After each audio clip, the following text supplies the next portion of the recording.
Assalamualaikum warahmatullahi wabarakatuh. Bapak Ibu Guru PAI Pejuang PPG, kembali lagi ke channel Zona PPG PAI. Kita bahas soal UP PPG PAI Kemenak tahun 2023. Materi teori belajar behavioristik dan teori belajar kognitif. Kita awali dan baca basmalah. Bismillahirrahmanirrahim. Soal nomor 1. Belajar adalah perubahan tingkah laku sebagai akibat dari adanya interaksi antara stimulus dan respon. Teori belajar yang dimaksud adalah A. Teori kognitif, B. Teori konstruktivistik, C. Teori sosial, D. Teori behavioristik. Sebelum menjawab, kita bahas terlebih dahulu.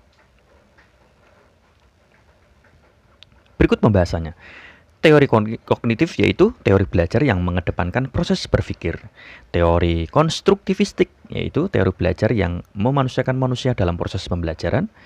Teori sosial yaitu teori belajar yang mengedepankan konsep perilaku sosial dalam belajar. Teori behavioristik yaitu belajar adalah perubahan tingkah laku sebagai akibat dari adanya interaksi antara stimulus dan respon. Jadi nomor 1 jawabannya D. Teori behavioristik. Soal nomor 2. Belajar adalah proses interaksi antara stimulus dan respon yang berbentuk tingkah laku yang dapat dialami, observable, dan dapat diukur. Teori belajar ini menurut A. Edward Le Thorndike, B. Edwin Ray Guthrie, C. Bruce Frederick Skinner, D. John Bruce Watson. Berikut pembahasannya. Edward Le Thorndike, belajar adalah proses interaksi antara stimulus dan respon. Edwin Ray Guthrie, hukuman punishment dapat merubah kebiasaan dan perilaku siswa selama proses belajar. Bruce Frederick Skinner, konsep belajar yang lebih komprehensif. Stimulus dan respon terjadi melalui interaksi dalam lingkungan yang akan menimbulkan perubahan perilaku. John Bruce Watson, belajar adalah proses interaksi antara stimulus dan respon yang berbentuk tingkah laku yang dapat diamati, observable, dan dapat diukur. Jadi nomor 2 jawabannya D. John Bruce Watson. Soal nomor 3. Berikut ini kelemahan teori behavioristik kecuali A. Pembelajaran monoton dan guru masih jadi pusat belajar, B. Tidak mampu menjelaskan secara kompleks, C. Kurang menjelaskan variasi emosi siswa, D. Siswa cenderung berpikir linier, konvergen, tidak kreatif, dan produktif. Kita bahas kelemahan teori behavioristik diantaranya tidak mampu menjelaskan secara kompleks, kurang menjelaskan variasi emosi siswa, siswa cenderung berpikir linier, konvergen, tidak kreatif, dan produktif. Jadi jawabannya nomor 3. A. Pembelajaran monoton dan guru masih jadi pusat belajar. Soal nomor 4. Menurut Jerome Bruner, perkembangan kognitif siswa dibagi 3 kecuali A. Enaktif, B. Psikomotorik, C. Ikonik, D. Simbolik. Sebelum menjawab, kita bahas terlebih dahulu.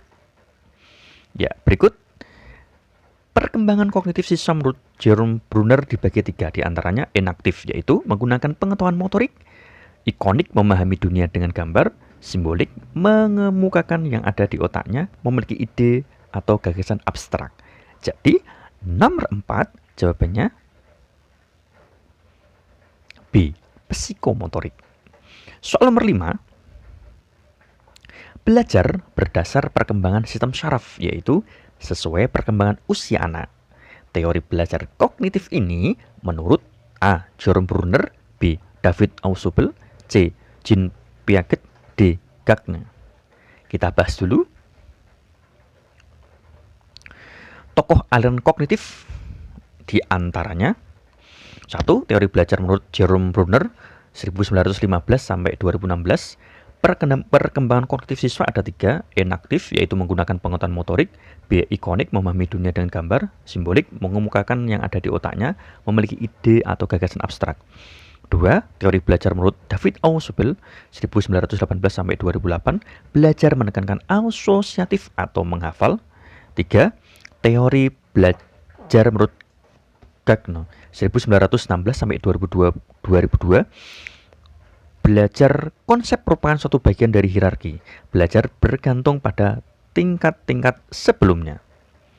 Yang keempat, teori perkembangan Jean Piaget 1896 sampai 1980. Belajar berdasar perkembangan sistem saraf, yaitu sesuai perkembangan usia anak. Jadi, nomor 5 jawabannya C, Jean Piaget. Demikian Bapak Ibu pembahasan kali ini. Bantu channelnya supaya bermanfaat dengan klik subscribe, like, share, and comment. Terima kasih. Wassalamualaikum warahmatullahi wabarakatuh.